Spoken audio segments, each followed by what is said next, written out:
It's sum time! Whoa, whoa, whoa! I was just going to get a temporary tattoo on my face.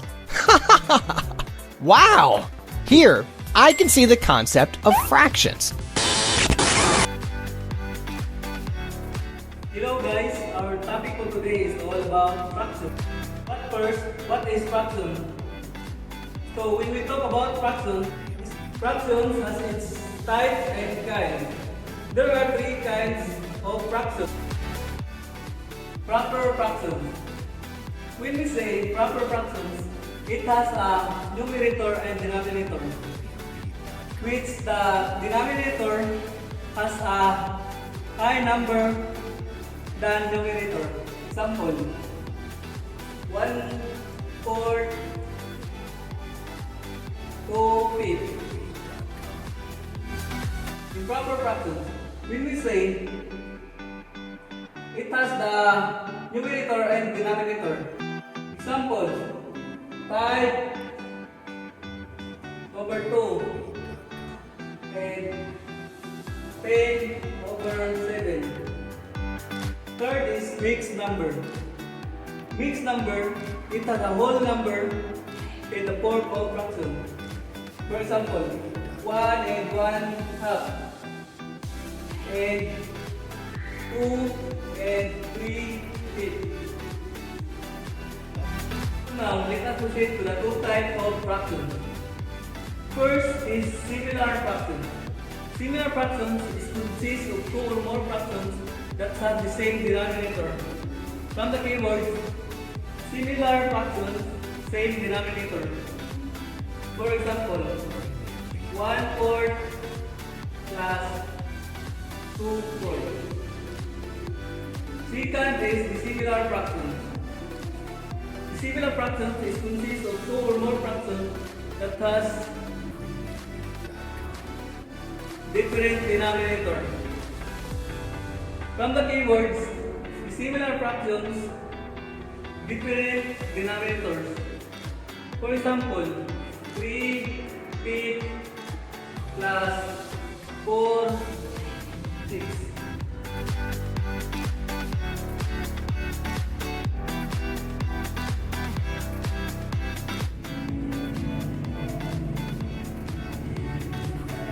Addition of similar fractions.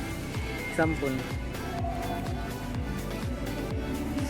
2/5 plus 3/5 equals. As you can see, it is the same denominator. So first, we need to copy the denominator, 5. Then second, we need to add the numerator, 2 plus 3 equals 5/5 or 1.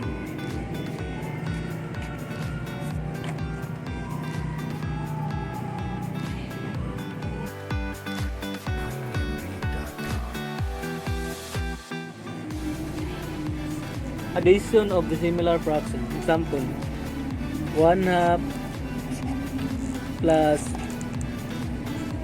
2/3 equals. First, we need to find the LCD or least common denominator, the smallest number that can divide both denominators.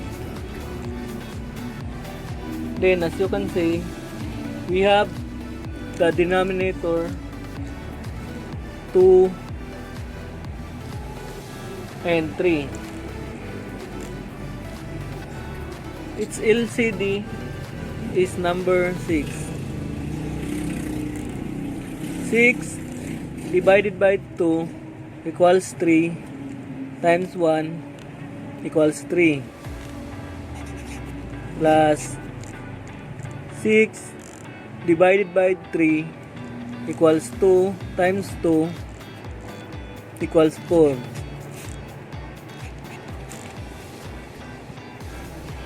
3 plus 4 equals 7, 6. Or 1 and 1, 6.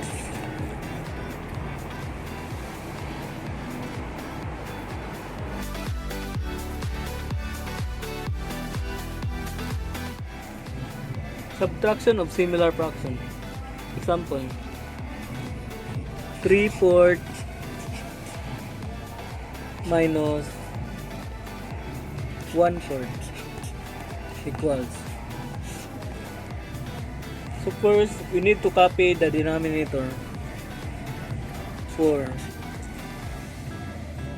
Then second, we need to subtract the numerator. 3 minus 1 equals 2/4 or 1/2.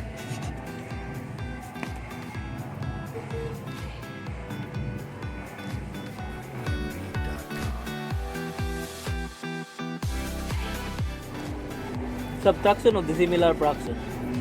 Example, 2/3 minus 1/2 equals. First, we need to find the LCD or least common denominator, the smallest number that can divide both denominator. Then, as you can see, we have the denominator 3 and 2. Its LCD is number 6.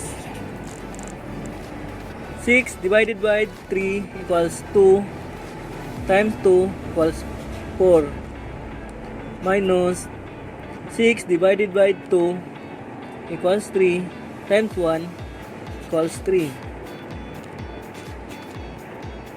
4 minus 3 equals 1. 1/6.